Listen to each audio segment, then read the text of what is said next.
के बलोच न्यूज़ में खबरों ने अपडेट जो सिलसिलो जारी है।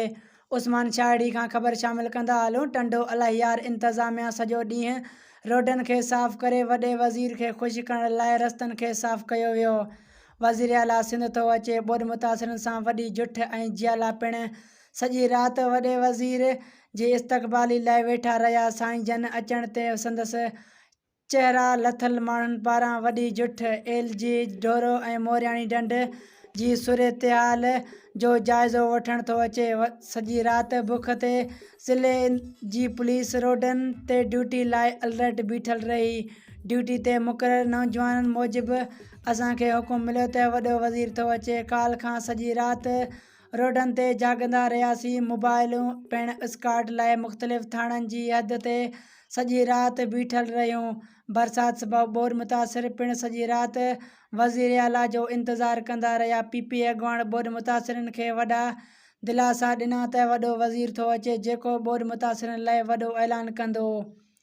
ज़िले इंतज़ामिया जो फोकल पर्सन सूबाई वज़ीर सईद ज़िया अब्बास शाह ऐं जियालनि पिण वॾे तइदाद में सॼी राति रिज़वी हाउस ते इंतज़ारु कंदा रहिया। ॿोॾि मुतासिरनि ॿुधायो त असांखे पीपी वारनि चयो त वॾो वज़ीर रिलीफ कैंप क़ाइमु करे रिलीफ ॾींदो। एलजी मोरियाणी ढंढ इब्राहिम शाह मीराबाद समेत तहलको झंडो मरी वासियुनि जी उमेद ते पाणी फिरी वियो। पुलिस पारां पूरा रोड मुकमल वॾियुनि ऐं मुसाफ़िरनि गाॾियुनि खे रोकियो वियो। पूरी राति असांखे पुलिस रोके चयो त वॾो वज़ीर थो अचे। ॿोॾि मुतासिरनि जो पीपी अॻुवाण ख़िलाफ़ दावींदे चयो त असांखे अॻु में बरसाती पाणी ॿोड़े मथां वरी असांखे रोडनि तां बि इंतज़ामिया डोड़ाए सॼी राति दरबदर करे छॾियो।